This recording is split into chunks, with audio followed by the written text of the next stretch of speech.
ఆషాఢ పౌర్ణమి సందర్భంగా భద్రాచలం శ్రీ సీతారామచంద్రస్వామి దేవస్థానం ఆధ్వర్యంలో అపర శబరి పోకల దమ్మక్క సేవా యాత్రను ఘనంగా నిర్వహించారు. ఎమ్మెల్యే తెల్లం వెంకట్రావు, ఆలయ ఈవో, అర్చకులు, గిరిజన భక్తులు శోభాయాత్రలో పాల్గొన్నారు. దక్కమ్మ విగ్రహం వద్ద ప్రత్యేక పూజలు నిర్వహించారు. గిరిజనులు అటవీ ఫలాలు, పుష్పాలు సమర్పించి డోలు, కొమ్ము నృత్యాలతో శోభాయాత్రను నిర్వహించారు.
మీరు ఆగండి అమ్మా.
వాళ్ళు సరిపోయేటోళ్ళు సరిపోతున్నారు అందులో.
సార్లు కొంచెం ముందుగానే మనం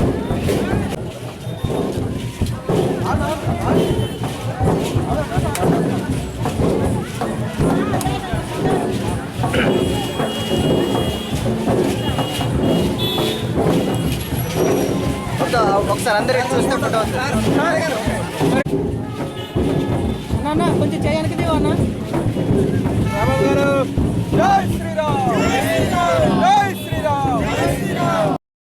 శ్రీమతే రామానుజాయ నమః.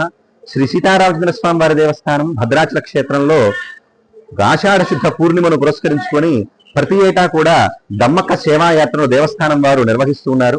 అదే విధంగా ఈ సంవత్సరం కూడా ఎంతో ఘనంగా దానికి కావలసినటువంటి ఏర్పాట్లను చేయడం జరిగింది. మారుమూల ప్రాంతాలకు కూడా వెళ్లి అక్కడ ఉన్నటువంటి గిరిజనులందరినీ కూడా భద్రాచల క్షేత్రానికి తీసుకురావడం జరిగింది. అలా వచ్చినటువంటి వారి చేత ఈనాడు ఉదయం ప్రత్యేకమైనటువంటి స్వామివారికి పూజా కార్యక్రమాలను నిర్వహించి ఆ తర్వాత దేవాలయం నుంచి ఒక శోభాయాత్రగా బయలుదేరి మనకి సబ్ కలెక్టర్ ఆఫీస్ దగ్గర ఉన్నటువంటి దమ్మక్క విగ్రహానికి పుష్పాంజలిని సమర్పించి ఆ తర్వాత శోభాయాత్రగా మళ్ళా మారుతీ సదనంలో స్వామివారి యొక్క కళ్యాణోత్సవాన్ని నిర్వహించుకోవడం జరిగింది. ఈ కార్యక్రమంలో అనేక మంది గిరిజనులు పాల్గొన్నారు. ఆ గిరిజనులు తీసుకొచ్చినటువంటి ఫలపుష్పాదులతోనే ఈనాడు స్వామివారికి ఈ కళ్యాణోత్సవాన్ని నిర్వహించడం అనేటువంటిది చాలా ప్రత్యేకత.